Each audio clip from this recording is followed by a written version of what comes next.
overnight transport fares to increase due to a 27% hike in fuel prices.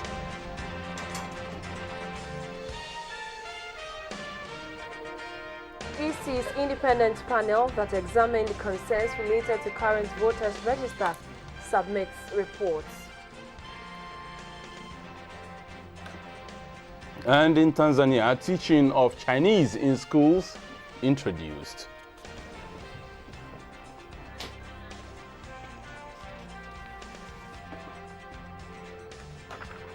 Hello, good evening. It's a pleasure having you for company here on GBC and also on GTV. This is News Hour, and my name is Abdul Hayi Mumin. I am Shirley, and Clement Sam is our sign-up for tonight.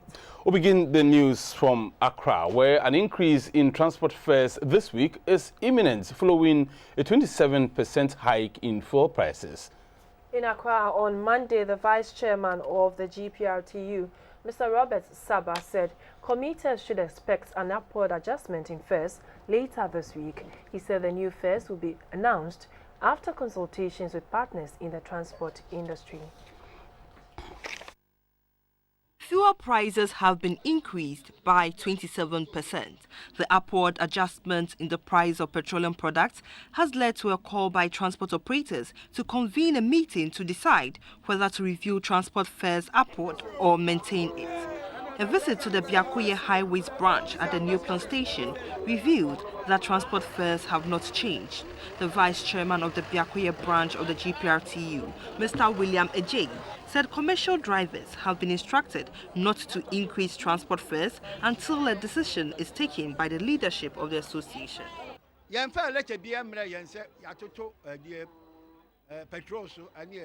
We have not had any letter to increase transport fares yet.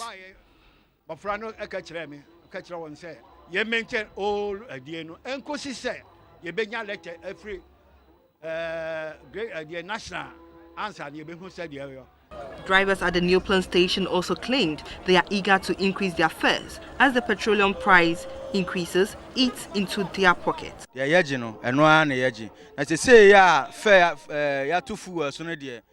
are taking the old fares, but we are waiting for an increase.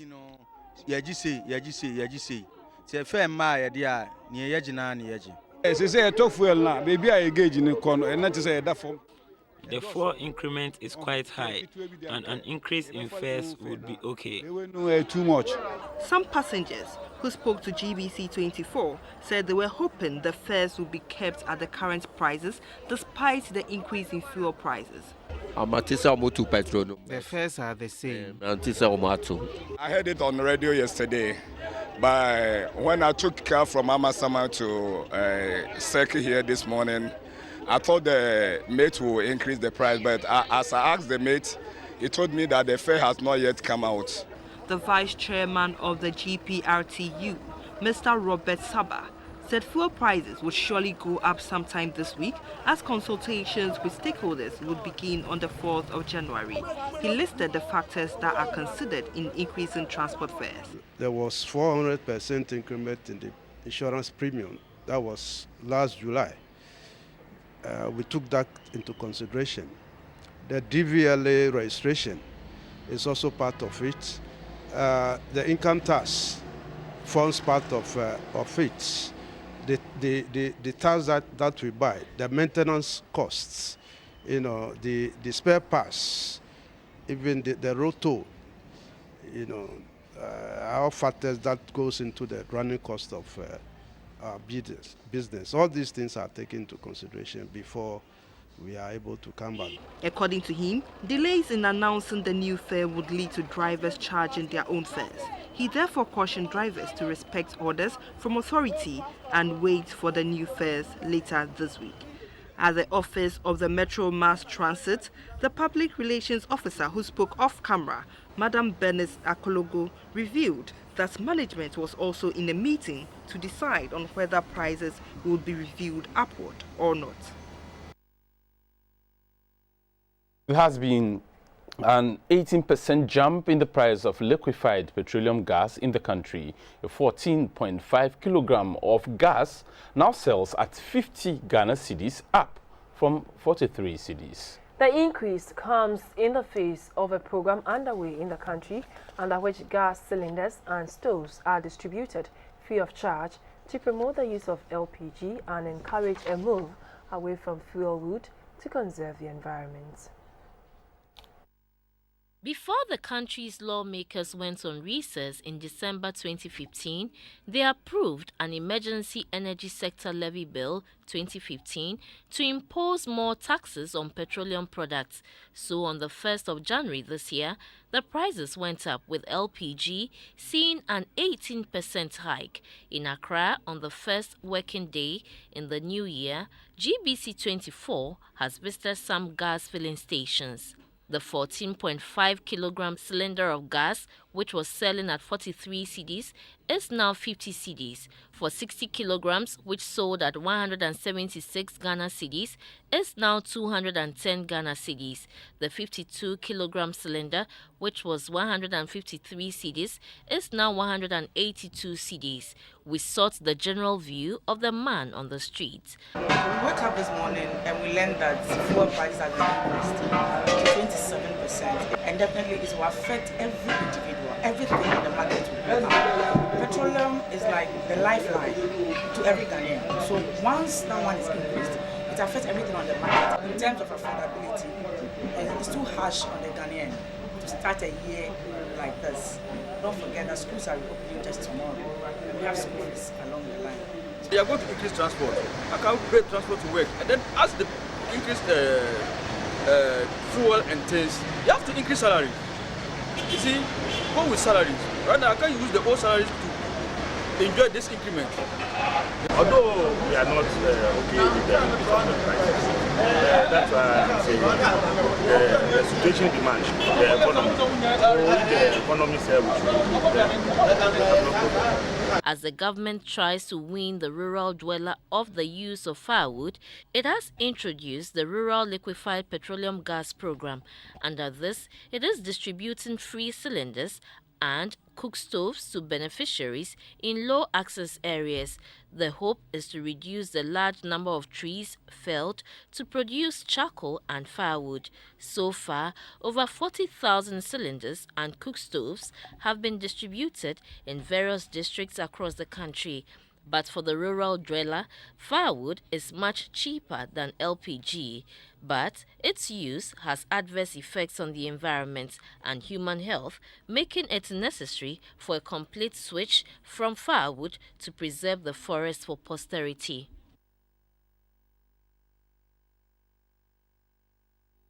In other news, reaction is mixed to a report presented by the independent panel put together by the Electoral Commission regarding the current voters' register.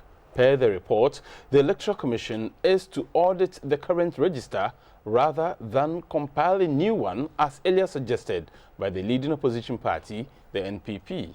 The flag bearers of both the Progressive People's Party and the People's National Convention disagree with the report. For them, to conduct an election acceptable to all sections of society, it rolls on the Electoral Commission to put together a new and credible register acceptable to all. Dr. Parkwesi Sindum and Dr. Edward Mahama said their parties would study the report and decide on the next line of action. They were speaking in an exclusive interview with GBC24.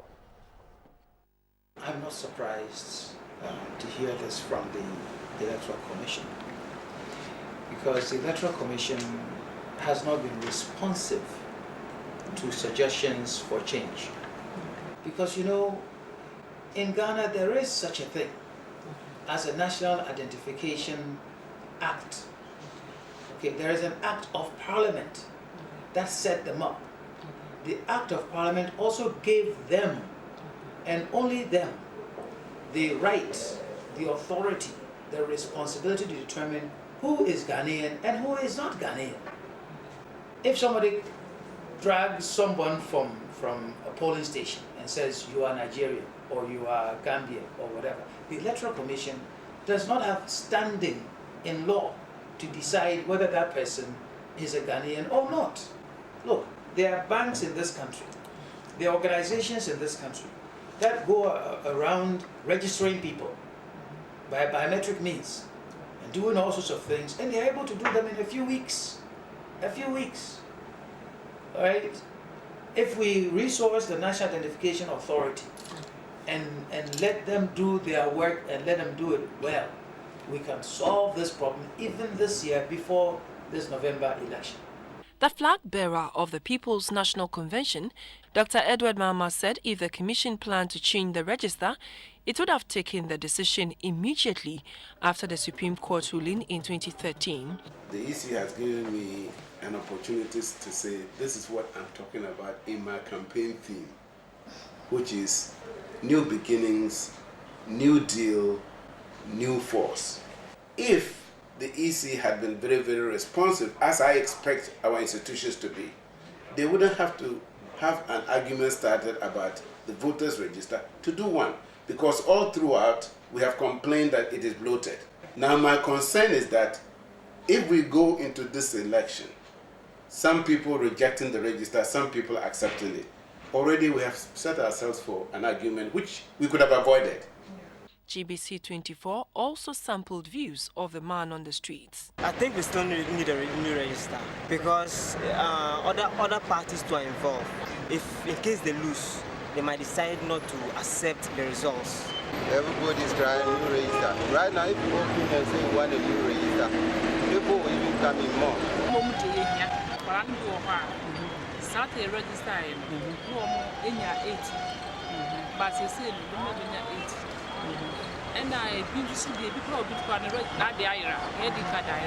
Let me tell you news. No, say one the one dance said apart ni pafo for abeshe register.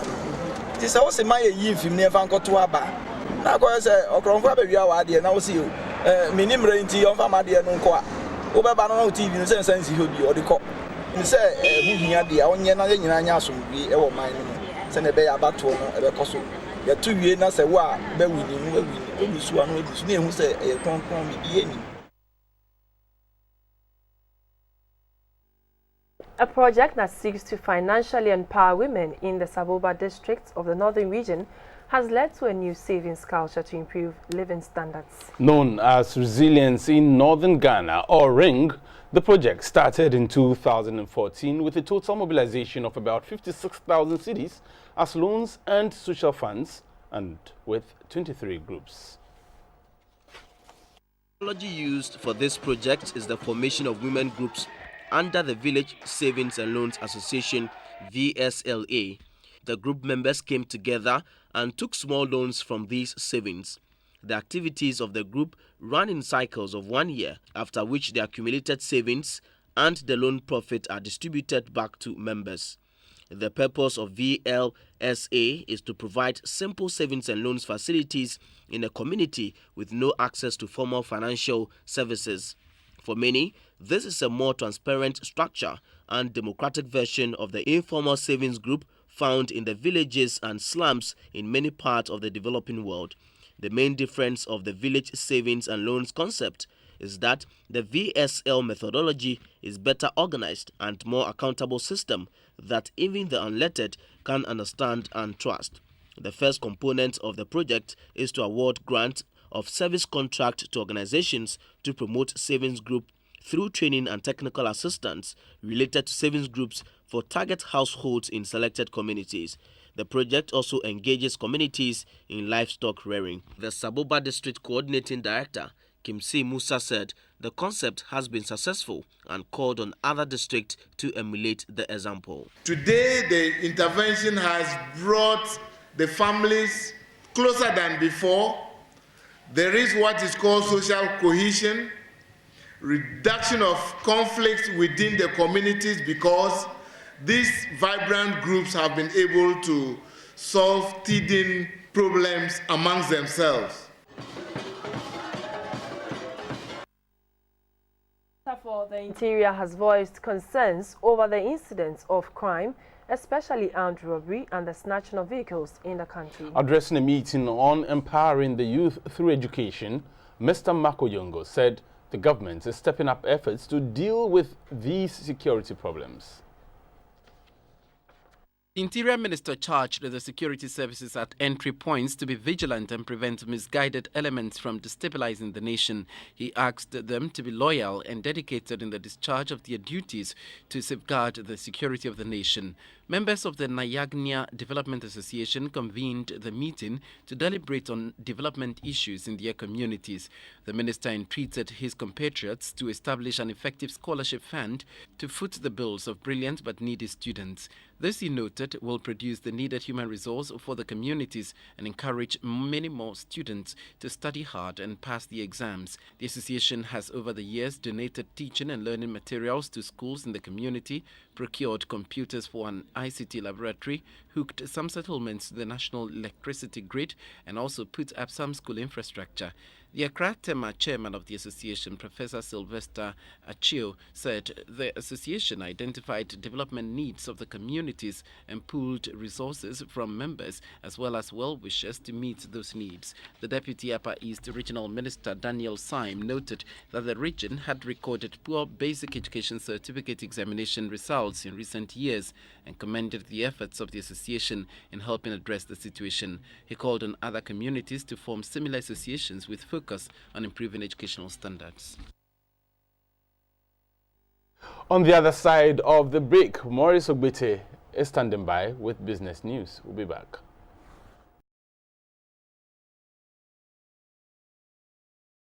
Hello again. The first Monday of 2016, we'll run by you the latest from the world of business. My name is Maurice Ogbete. Now, the latest increase in prices of petroleum products has seen a gallon of the commodity, which used to sell at about 12 Ghana cedis a gallon, now moving up by 15 or up to 15 Ghana cedis per gallon. The move is occasioned by the passage of the energy sector levy by Parliament last month, which took off on the 4th of January 2016. Three of the leading export commodities in Ghana are cocoa, gold, and oil. However, prices of these commodities have decreased over the last couple of years. The hardest hit is gold, followed by oil. Last year, Ghana lost about $2 billion to the slump witnessed on the oil market. At the moment, a barrel of oil is hovering around $37. To offset the loss being experienced on the market, the government introduced the Energy Sector Levy, ESL, by Parliament last month, which took effect on the 4th of January this year. A visit to some fuel stations in Accra showed that there has been a corresponding increase at the pump. A gallon of petrol at Goil is going for 15 cedis 59 pesos and diesel is trading at 14 cedis 76 pesos. On the other hand, Total is selling petrol at 15 cedis 74 pesos a gallon, with diesel going for 14 cedis 97 pesos a gallon. The manager of the Goil filling station at Nima, Mr. Samuel Pripra, says business is going on normal, though the price of the product had increased. Today is the first day, so we cannot determine whether it's getting impact or not.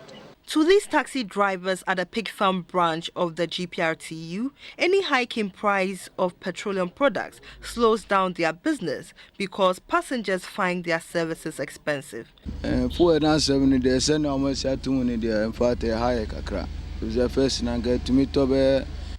increase in fuel prices is affecting businesses. I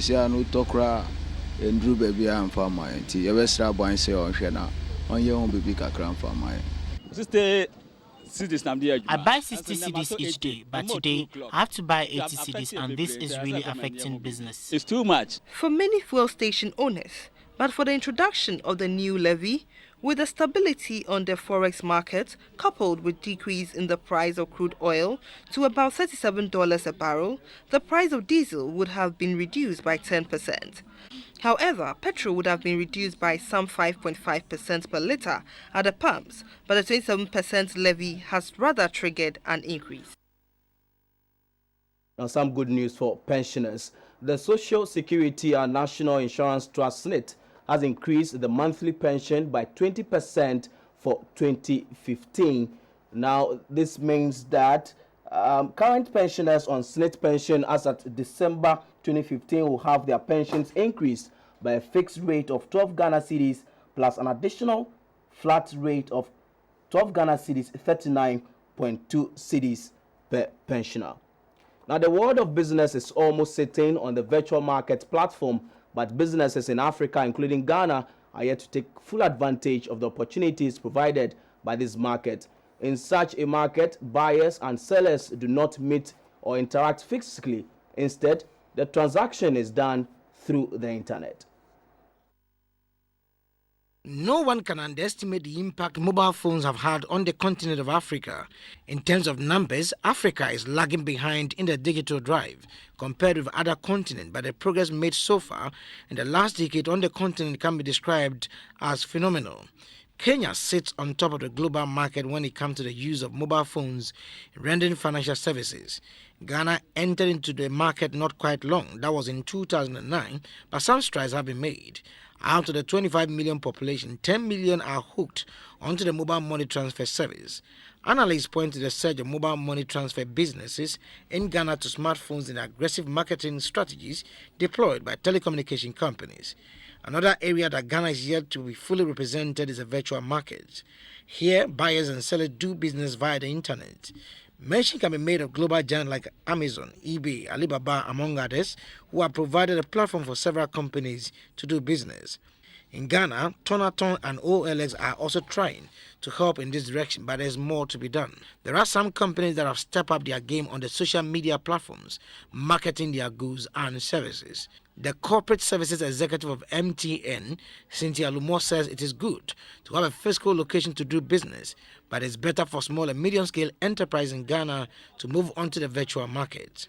Instead of selling our wares at a location, a physical location, we can set up a website and put, photographs of our wares on that website and ensure that we've broadened the client base. But what are the reasons behind the reluctance of some Ghanaian businesses from switching from the physical location to the virtual market? I think that it might be a reason of needing education on it, as well as complacency. And then fundamentally, a lot of us are resistant to change.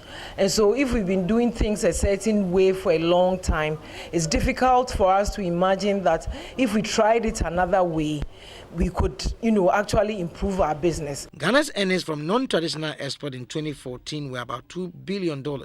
There are plans by the Ghana Export Promotion Authority to scale up the earnings from non-traditional sources to about $5 billion by 2017.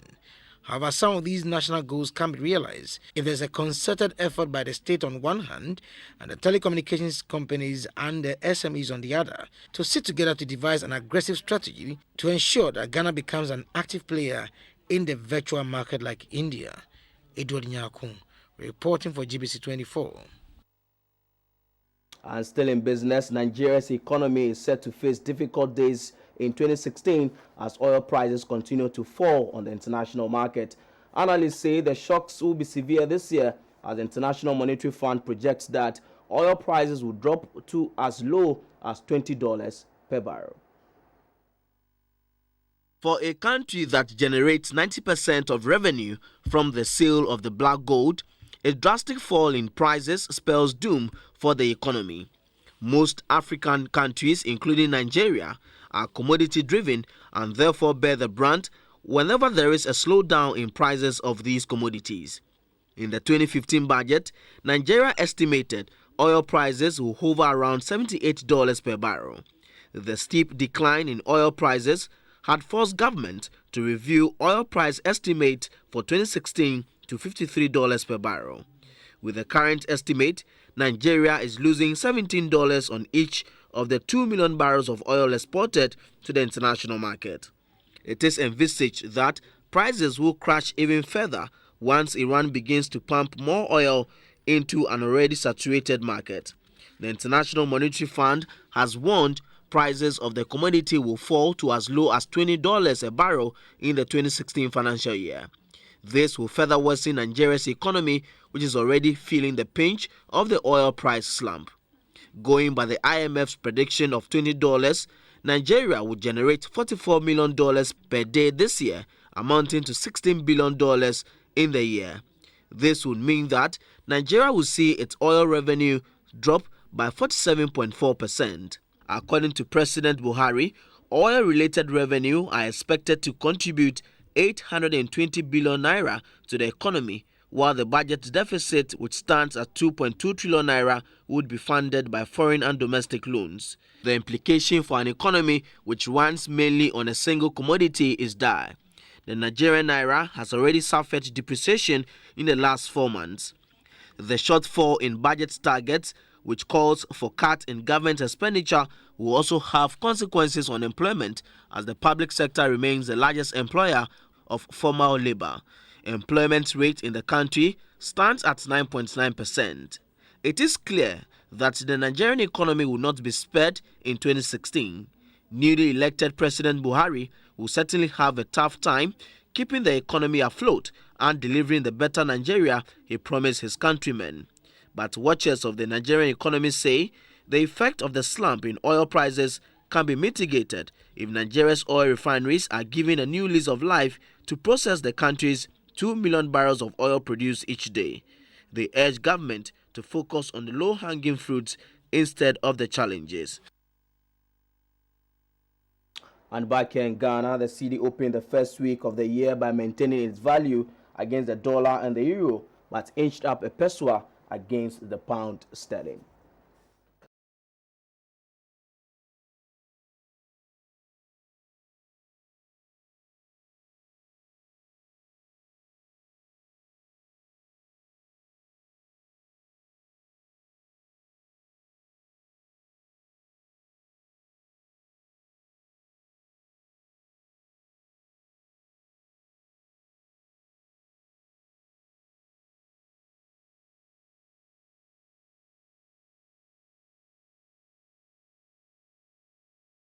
Bring you latest price of gold, cocoa and oil on the international commodities market.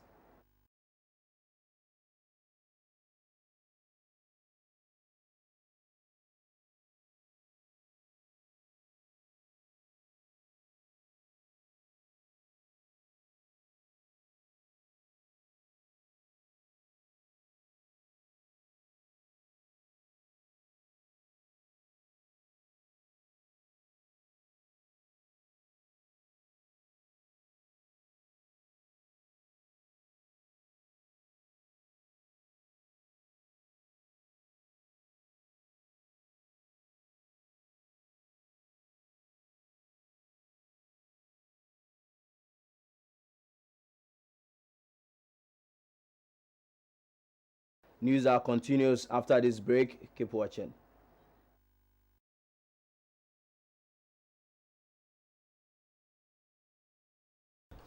Welcome to the health segment. Malaria is one of the leading causes of child death in Africa. An insecticide-treated net is a net designed to block mosquitoes physically that has been treated with safe residual insecticide for the purpose of killing and repelling mosquitoes which can carry malaria.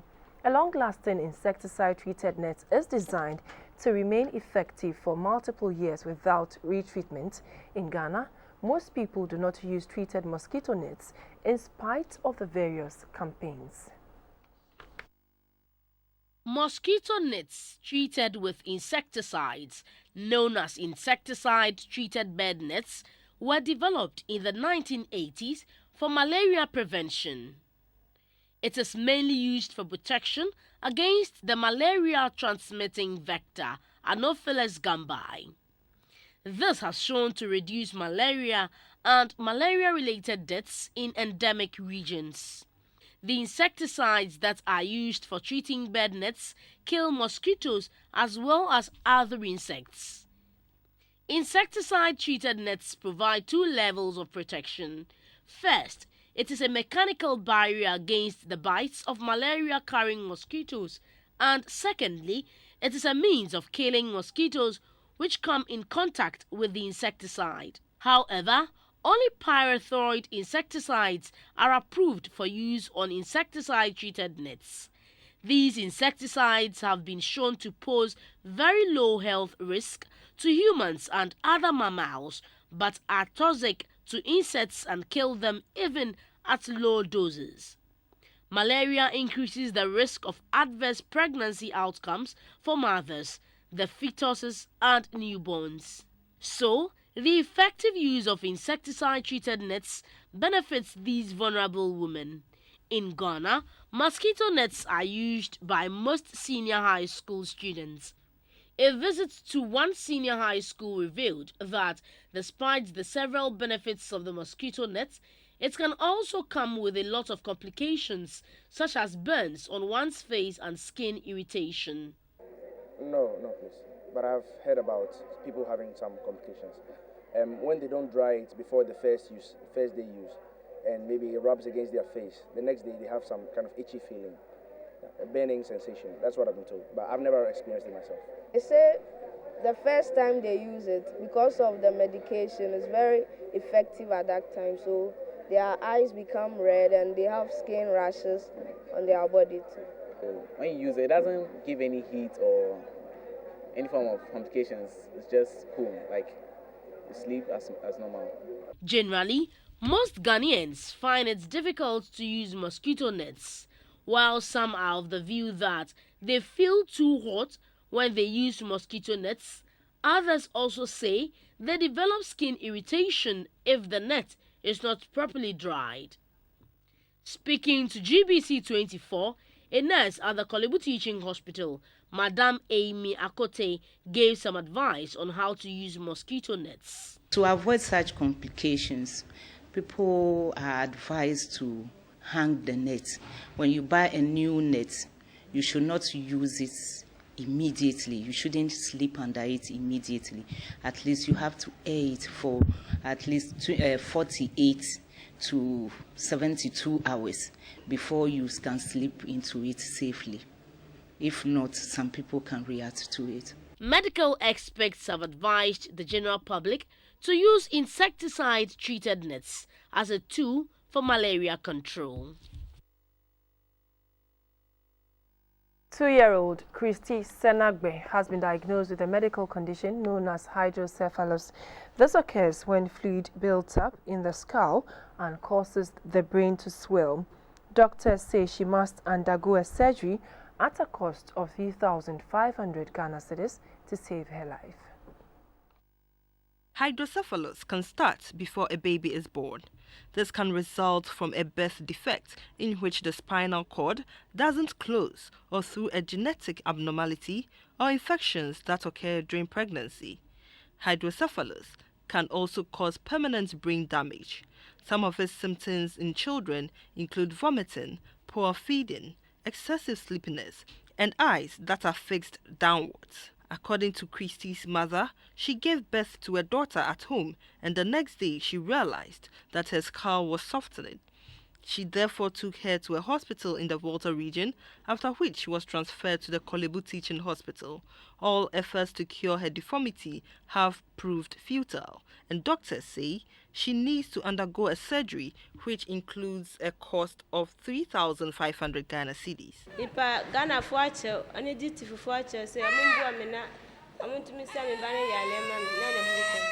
Donations can be sent to the following account details: Holali Podo, Ghana Commercial Bank, Joje, account number 50310100004328, or call 026 778 5254 or 026 585 0807.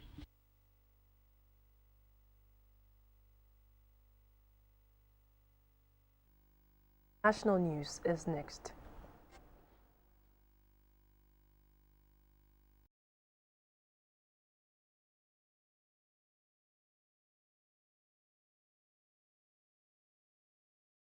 News from other parts of the world will begin from the continent, where Tanzania is introducing the teaching of Chinese in several schools as it strengthens ties with China. The government has identified 6 secondary schools in Dar es Salaam, Dodoma, and the eastern city of Morogoro to be part of the pilot project. It said it had already recruited 12 Chinese language teachers.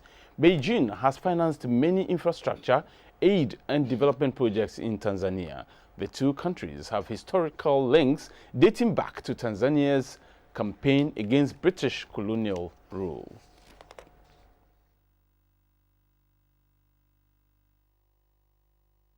And still on the continent of Africa, Zambia will hold presidential and parliamentary elections on August 11 under a new constitution. President Edgar Lungu is expected to assent to the constitutional amendments on Tuesday, ratifying the election date.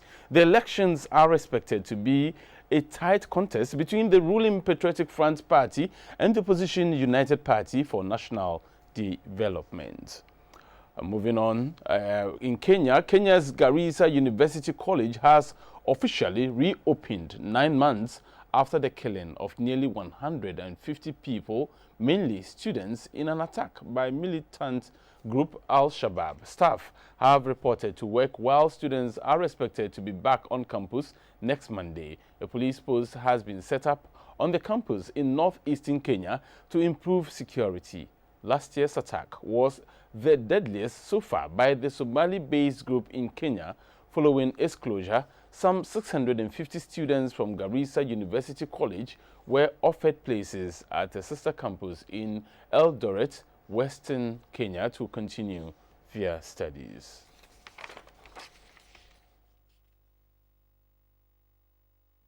And away from the continent now, Saudi Arabia has given Iranian diplomats 2 days to leave the country amid a row over Saudi execution of a top Shia Muslim cleric. The Saudi government announced on Sunday that it had broken off diplomatic ties with Iran. Iran has accused Saudi Arabia of stoking tension in the region. Saudi Arabia and are the major Sunni and Shia powers in the region, respectively, and back opposing sides in the conflicts in Syria and Yemen. The U.S. has appealed for calm, calling for continued diplomatic engagement. Sheikh Nimr al-Nimr and 46 others were executed on Saturday after being convicted of terror-related offenses.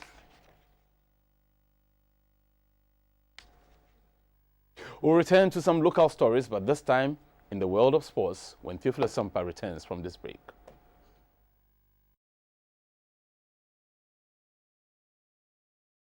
Good evening. Let's update ourselves from happenings in the world of sports. I'm Theophilus Sampa.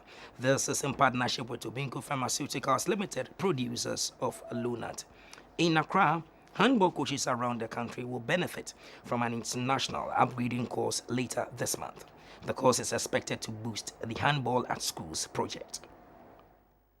Handball Federation will this year embark on a massive grassroots project dubbed Handball for School Project. This is to reintroduce the game to their youth at an early stage and make it part of their extracurriculum activities. Prior to this, the International Handball Federation has identified Ghana as a potential handball nation and thus decided to partner it by helping in the upgrade of the technical know-how of instructors in the country. This will be done through an international level 2 coaching course. This course is targeted at teachers in the first and second cycle institutions as well as individuals and players who want to sharpen their technical know-how. An expert from the International Handball Federation is expected to take participants through the course. 3 centers have been identified for the training course. They are Accra, Secondary Takrady, and Bolgatanga. The course will start in Accra from the 15th to the 17th of this month, and participants from the Greater Accra, Eastern, and Volta regions will benefit. The course instructor will then move to Secondary Takrady to share his knowledge with participants from the Western, Central, Ashanti, and Brunahafo region. The last destination will be in Bolgatanga, where participants from the Northern, Upper East, and Upper West regions will take their turn. Certificates will be presented to participants who excel at the end of the course. The General Secretary of the Ghana Handball Federation, Mr. Charles Amofa, says prospective participants should register with their physical education coordinators or the regional sports directors. The Ghana Football Association says it will vote for a FIFA presidential candidate who promises to have Africa at heart. It will also throw its weight behind the candidate who intends to increase the number of slots for African teams at the World Cup. Still in Accra, an executive committee member of the GFA, Mr. Albert Comey, says the 2015-2016 Premier League season will start in February, barring any last-minute change. Mr. Comey doubles as the chief executive officer of Adriana Stars, says Adriana will be ready for the new season. The Ghana Premier League has been on break since 13 September 2015. There is uncertainty over the start of the 2015-2016 campaign due to pending court cases which has hindered PLB and the Ghana Football Association from announcing the date for the new season to start. The effect of the delayed league, with its attendant financial difficulties for clubs, has also seen the exodus of some players to other countries. And due to this, pre-season programs by clubs are hanging in a balance as psychologists at some clubs fear players may be worn out when the league finally starts.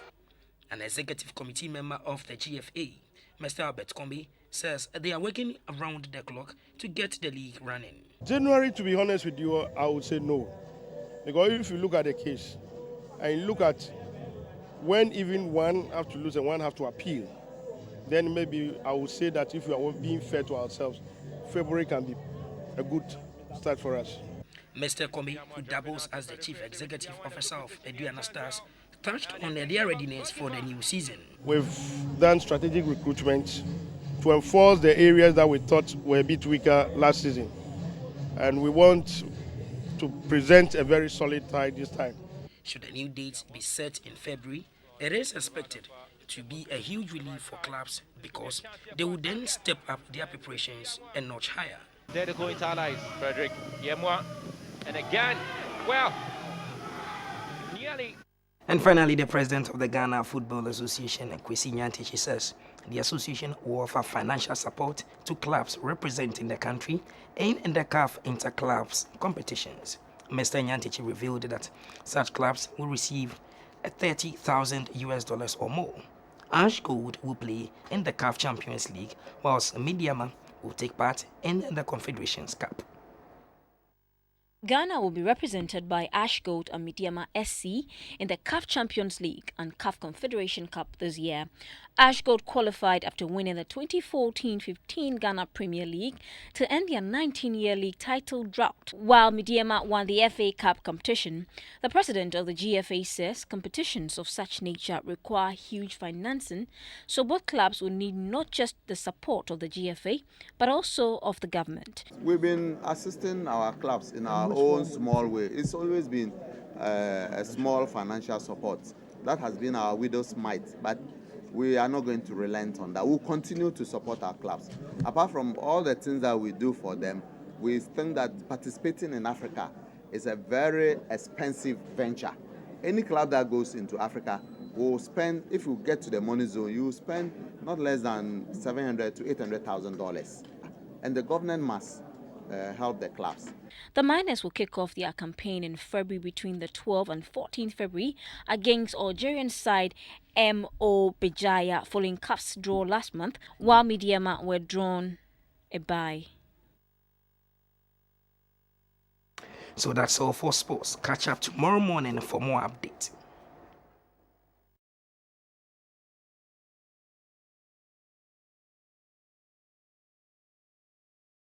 Hello, good evening. Time for the art segment. My name is Valerie Danso. It might sound impossible for people serving prison sentences in Africa to win the hearts of a panel sitting on a no mean award than the Grammys.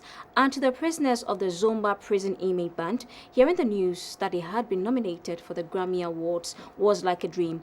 Today on our segment, the spotlight is on the Zomba prison inmate band as the group rises from obscurity to stardom. The musicians are prisoners facing several sentences, including life imprisonment. To them, music was one of the means they used to while away time, and one of the songs on their album, I Have No Everything Here, has done the trick. The song was recorded with basic equipment in the prison. When the Grammy nominations were announced, Zomba Prison Project's producer Ian Brennan was shocked to find their name in the World Music category.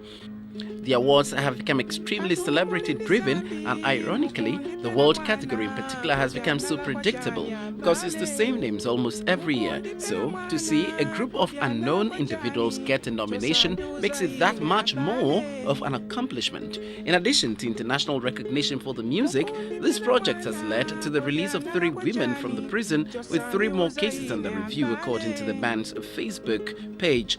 While some of the men in the band committed violent crimes crimes and murder, many of the women are held for witchcraft and others for homosexuality, according to Brennan.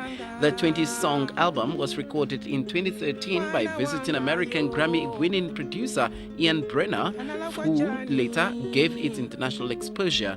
Prison authorities said the band would not attend the award ceremony in Los Angeles in February. Instead, a government representative may go on its behalf, but the band members say, regardless of who represents them, they will win the award.